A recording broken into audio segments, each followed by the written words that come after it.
Welcome to the Local Business Show. Seth Green is a nationally recognized marketer who is the nation's foremost authority on growing local businesses through direct response marketing podcasts and the only person to be nominated 3 times for the GKIC Dan Kennedy Marketer of the Year Award. Seth will be joined by a capable cohort of co-hosts who are each local business marketing experts in their own right. On the podcast, Seth and his co-hosts brings together small business owners and other local business authorities to share with you their inspiring stories of how they started their local business, how they serve their local business clients, how they grow their local business, and how you can too. And now, here's your host.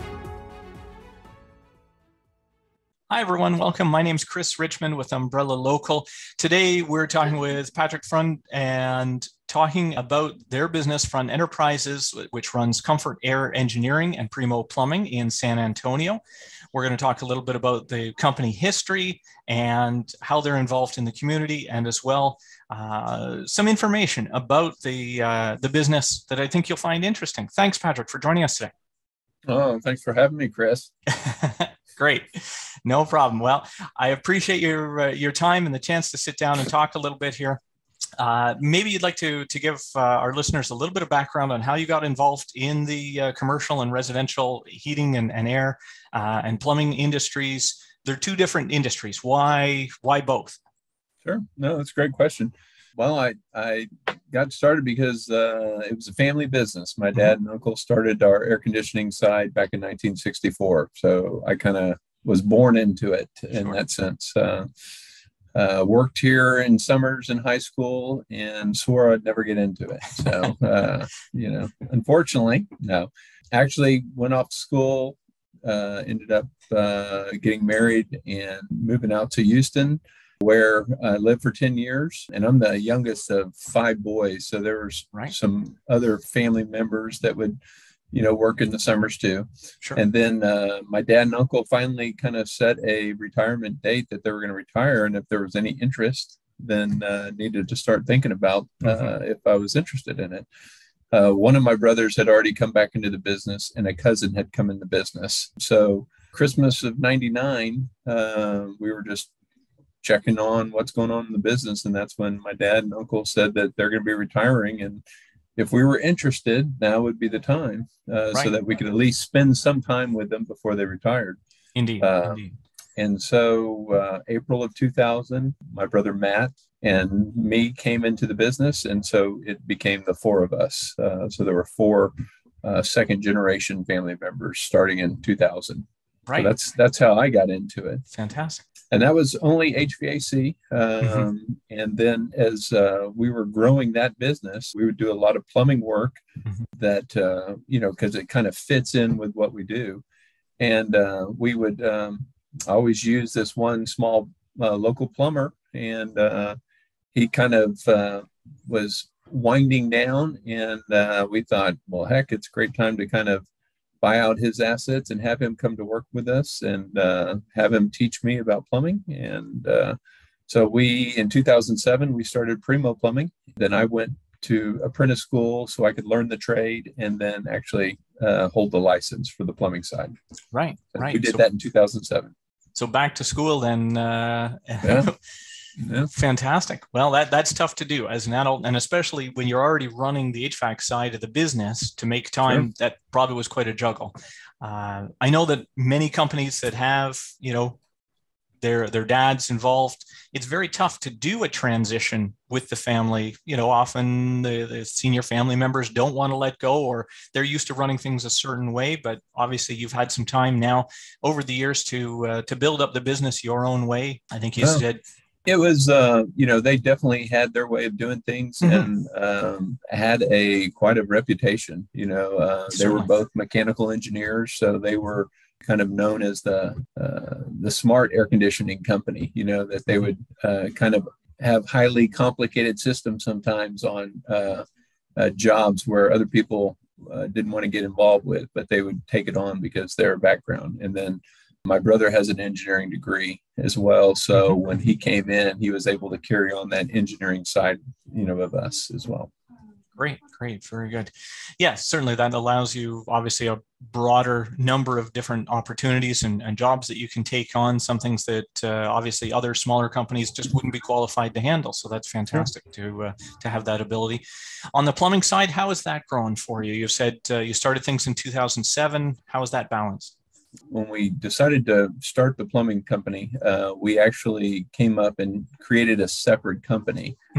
We were a little concerned that we didn't want to hurt our reputation with the air conditioning side. And so we kind of put it as a different name and created this bigger umbrella called Friend Enterprises. So that if we ever purchased any other companies, then it could just fall under this umbrella. Sure. And plumbing took off like a banshee. Really, it's probably 40% of our business now. And in that, it's a growing market because it takes a lot more to have a licensed plumber as a technician or a installer out in the construction field. So there's a little bit longer turnaround from taking somebody that's green in the construction industry, running them through a 4-year apprentice program before they're actually licensed to go out on their own. So with that, it's harder to find those employees. Sure. Indeed.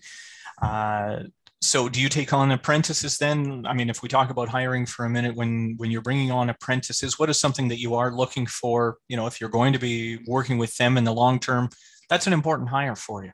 Sure, most definitely. And great thing is we're involved with the Plumbing, Heating, Cooling Contractors of America. So it's called PHCC. We have an apprentice program here in San Antonio, and we run our apprentices through that trade school. And when they turn out 4 years later, they're able to take their test, get their license, and they're heads and tails ahead of somebody who has just gone in the field training, to get those hours. Great. So great, very involved with the high schools. It's hard to find young talent. Average age of a licensed plumber is 56 years old. So it's an aged market, and so we're looking to get these guys that and women who maybe college is not their forte, and just say, look, we'll give you a scholarship. We actually run it as kind of a scholarship. We're putting them on a 4-year scholarship program where we pay for their schooling. And in the meantime, they're actually earning money while they're working and going to school. Right. So in those 4 years, they're debt free and able to earn money while they're doing it and come out. Whereas a typical college student, go through those 4 years, be $50,000 in debt and not guaranteed really a good job. Yeah. So it's a great plan. We just talk to a lot of moms and dads too, I think. Indeed. Yeah. It's something, yes, you've got to make, like you say, that seed of an idea in high school, start talking to the high school students and get them aware of the opportunity, not just that they want to be a TikTok superstar, but yeah, you know what, you have to work in real life, and here's a job that actually, finishing school with a scholarship and no debt is a fantastic offering. So congratulations on being able to support the community like that. That's great. In terms of other successes in hiring as well, what else makes your company interesting and unique in terms of trying to attract great talent? There's all sorts of positions you can do in a mechanical company. Whether it's estimating, sales, project management, but really those are a lot easier to fill than having the boots on the ground of actually doing the work. So our main focus has really been to grow them from within and then promote from within. So most of our first line managers, field supervisors, project managers have come from the ground up, meaning they were in the field and then they were promoted. Recently, probably in the last, I'd say 7 to 8, 9 years, we've been doing summer internships for college students in construction science. We have a local college, UTSA, that is in a bowl game this year, and my Longhorns are not. So FYI, that's not good, but it's good for them. Wow. They actually come out in their senior year and they'll work a summer for us. And we've had great success with that. We've hired 4 of our last project managers through, the community college, or it's not a community college, through that program, right. Internship, and then actually they come to work for us full time. Mm-hmm. Very good. Very good. So that's been our main way of getting more of the degree talent, and then kind of that first line supervisor, like I'm saying, those are more from the field up. Very good. Well, it's definitely a lot of work. A new hire is a big investment. So it sounds like you put the time and effort in, you build the kind of staff, the kind of customer service attitude and ethic that you're after. I think really as proof of the great job that you guys have been doing is in terms of the reviews that you've got on your website and on social media. If you go online, I think you'll find you've got hundreds and hundreds of positive reviews from your staff going out, helping clients, helping companies. And you've got the proof right there to show that your staff know what they're doing, know what they're talking about, and that's fantastic. So congratulations on that. All right. Just before we wrap up, a couple last questions. I think what may help people listening to this, even if they're not in the San Antonio area and may never call you, but we have people that will listen to this around North America and for this podcast. If you're having a technician or someone come to your residence or your home or your business, what's a misconception that most people have, when someone arrives on site, or a myth that you'd like to bust about the business or about the industry so that people are more aware overall? Well, I think the phrase "you get what you pay for" is real. There's a lot of we call them chuck in the truck type people that do. I'm talking residential here, but for that residential need, handymans that try to get into it and do stuff. It's actually illegal to hire handyman. You need to have, if you're going to be doing plumbing work at your home, you need to hire a licensed plumber. Sure. And the other thing is, when you're looking at contractors, what I would say is look at them and see what they do as far as community involvement. What are they doing for the industry? We are very involved with our industry, whether it's PHCC or for the air conditioning trades, it's called ACA, Air Conditioning Contractors of America. And we're very highly involved with them.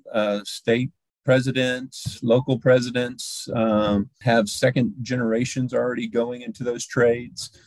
Involved with ASA, American Subcontractor Association, AGC, American General Contractor Association. So, if you really want to see somebody that's committed to the community and the local trades, we are very much a company that wants to give back. We give back by teaching high school students a trade school class. We're teaching for a local school, high school here. Where we give our time and really trying to, it's a little self-motivated in the sense, hopefully somebody would come and end up working for us, but giving back to the trades. We also have a lot of companies that have been started from them working in our business. A couple of very large company contractors here in San Antonio actually worked for my dad and uncle when they were getting their teeth cut. And so we kind of see it as, there's plenty of work out there, but when you're looking for a contractor, you can always get a low price, but you might not get it done right the first time. Indeed. And really, when you're talking about the risk to your business or your home, why take that risk? So Sure. No, great points. Absolutely. And great to hear, about how you're involved in teaching at trade school, involved in those industry associations. That's fantastic. Good. All right. Well, thank you so much, Patrick. Really appreciate your time today for everything that you've shared. I think there's a lot of value in what you've shared today. Definitely. Thank you very much. All right. And we can travel up to Canada if you need help on your plumbing. It's a big trip charge, but we'll be okay to take you up for that. No worries. Well, I appreciate that. Yeah, we're up here in the cold north, but definitely want to give you the opportunity to give your URL. I think you've got primoplumbinginc.com for your plumbing side. and friendenterprises.com for the enterprise overall. Definitely want to encourage people to check those out if you're in the San Antonio area and do need staff to come visit on site to help you with anything. These guys are who you can contact. Thank you so much.